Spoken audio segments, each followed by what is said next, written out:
Bienvenue sur FR Daily News. Notre actualité d'aujourd'hui parlera de Demain nous appartient. Spoiler. Épisode 1571. Ordinateur de l'hôpital piraté. Panique pour Renaud et Marianne. Benjamin n'a parlé que de l'appel de John avec Victoire. Il n'a pas encore prévenu la police. Victoire pensait qu'il fallait parler à la police car le plus urgent était de retrouver John pour aider Bastien. Benjamin écouta et alla parler à Aurore. Il pensa que s'il n'avait pas eu de nouvelles de John c'était parce que quelque chose lui était arrivé. Swazik s'excuse auprès de François d'avoir mal réagi à son déménagement au Canada avec Charlie. Swazik lui a dit qu'elle recevrait sa bénédiction si cela pouvait le faire partir heureux. François a obtenu un poste au Québec ainsi qu'une poste en France le 5 janvier 2024. Ryan et Karim déjeunent ensemble. Il lui demande un peu d'argent pour la semaine car il économise pour acheter un cadeau spécial pour Jack, des baskets en édition limitée. Pour obtenir ce qu'elle voulait, Ryan a demandé à Karim de fabriquer des fenêtres et de repasser des vêtements chez lui. En échange Karim a reçu 50 €. François informe Étienne qu'il part avec Charlie au Canada. Il a dit que tout avait été décidé rapidement et sur un coup de tête. François a promis de tout faire pour faciliter la transition. Aurore reçoit un appel. La voiture volée de Kovac a été retrouvée.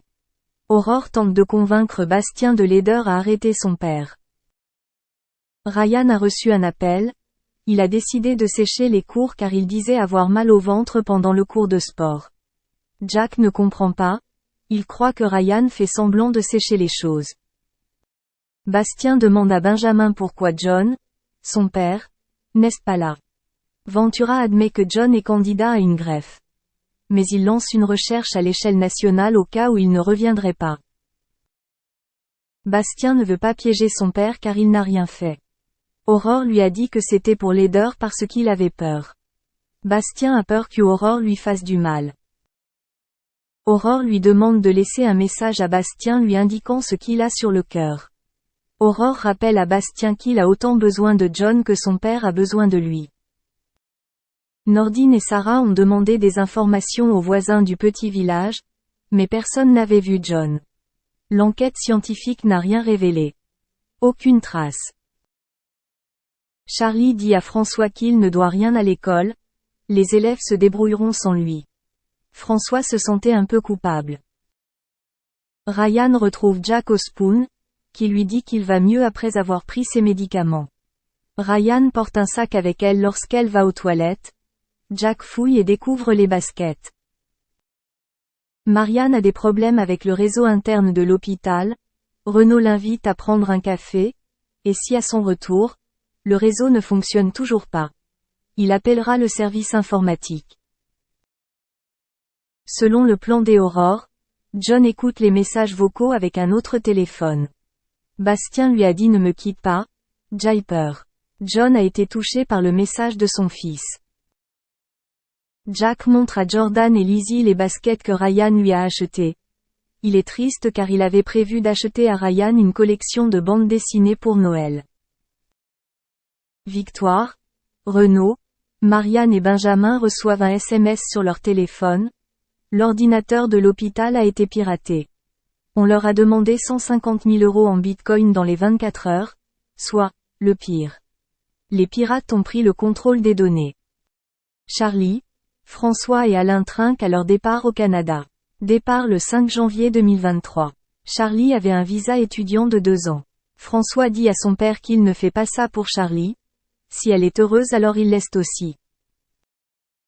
Merci d'avoir regardé et à la prochaine vidéo. N'oubliez pas de vous abonner à notre chaîne. En attendant, faites-nous part de vos commentaires dans la section commentaires ci-dessous. Salut à tous, alors on se retrouve aujourd'hui pour une vidéo où on va parler de Mélanie, ORL et Y, car on le sait, parfois c'est tendu et parfois c'est un petit peu moins tendu entre les deux, on ne suit plus trop bien. En effet, Y est proche de Cynthia, est proche de Maëva, est proche de Mélanie, on ne sait plus rien avec eux.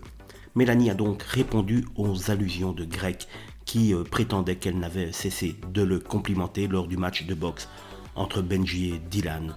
s'ils ont eu une relation ensemble. Aujourd'hui, les deux candidats sont séparés.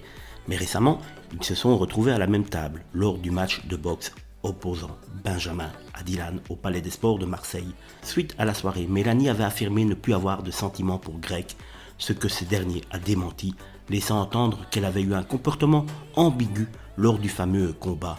Sur Snapchat, Greg a écrit « Elle ose dire des phrases comme ça alors que la meuf s'est assise derrière moi en combat, ça me fait bien rire », il a ajouté « Je pense que le Palais des Sports n'est pas assez grand, sans compter les compliments qu'elle m'a fait tout au long de la soirée », des affirmations auxquelles Mélanie a répondu dans une vidéo postée sur Instagram ce 8 avril, une vidéo que je vous invite à découvrir maintenant.